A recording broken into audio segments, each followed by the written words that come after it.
दोस्तों, इस web seminar में भाग लेने वाले सभी सदस्यों को मेरा नमस्कार। मैं doctor Sanjeev, university college Mangalore, Hindi विभाग से बोल रहा हूँ। मैं इस सेमिनार के संदर्भ में अपना विचार प्रस्तुत कर रहा हूँ, जिसका विषय है बहुभाषी समाज में हिंदी का महत्व। दोस्तों, जैसे कि आप जानते ही हैं, भारत एक विशाल देश है जिसके पास बहुत धार्मिक, बहुत सांस्कृतिक और बहुभाषी मूल्य समाहित हैं। इस देश में हर लोगों की अपनी भाषा है, अपनी बोली है, अपनी संस्कृति है, अपना रहन सहन है, अपना खान पान है, जो सदियों से अक्षण रूप में हमारे समाज में मौजूद है। सभी का काम अपने अपने भाषा और संस्कृति से चलता है, उसमें किसी का अवरोध और विरोध नहीं होता है। लेकिन जब हिंदी की बात आती है तो ये बात सामने आती है कि हिंदी किसी एक विशेष क्षेत्र, किसी एक विशेष जाति, किसी एक विशेष धर्म या एक किसी विशेष समुदाय की भाषा न होकर ये पूरे भारत की भाषा है, जिसको तहे दिल से उत्तर से लेकर दक्षिण तक और पूरब से लेकर पश्चिम तक लोगों ने स्वीकार किया है। बहुत सारे लोग कहते हैं कि एक हिंदी के बढ़ावा से क्षेत्रीय भाषाओं का अस्तित्व खत्म हो जाएगा या संकट में पड़ जाएगा। लेकिन ये हम सबको जानना चाहिए कि इस देश में हर प्रांत की, सिर्फ प्रांत की नहीं, आप कह सकते हैं कि हर जिले की, हर क्षेत्र की भाषा और बोली बदल जाती है, जिसके संदर्भ में कहा भी गया है कि कोस कोस पे भाषा बदले 10 कोस पे पानी। मतलब ये है कि उसके जो रूप है वो थोड़ा बहुत बदल जाता है।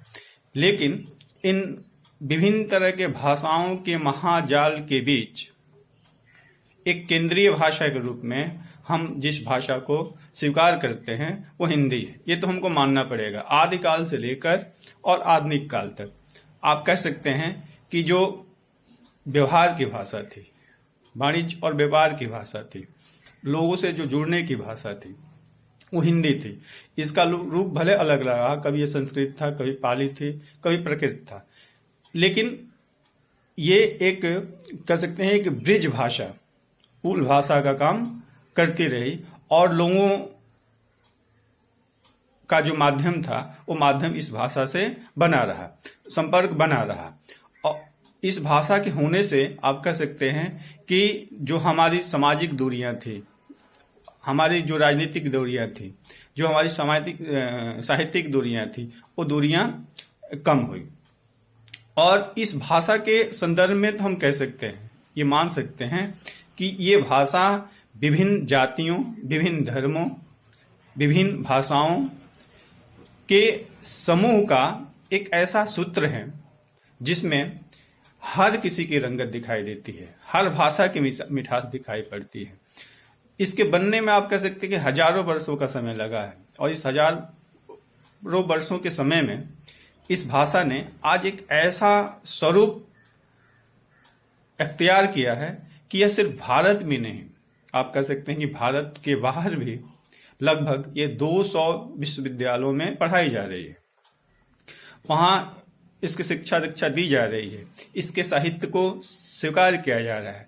अब इसमें सिर्फ कबीर, तुलसी, रहीम और प्रेमचंद ही नहीं पढ़ाए जाते हैं, अब इसमें नए नए विचारों को प्रस्तुत किया जा रहा है। यह भाषा आज व्यापार, वाणिज्य, विज्ञान, टेक्नोलॉजी, वेब, इंटरनेट सभी के द्वारा समान रूप से ही स्वीकार की जा रही है। यह भाषा आज कह सकते हैं कि विज्ञापन में, फिल्मों में, खेल में, मतलब समाज के जितने भी आप कह सकते हैं कि आधुनिक संसाधन हो सकते हैं, उस संसाधन में ये अपना स्थान बहुत ही तेजी से बढ़ा रहे हैं।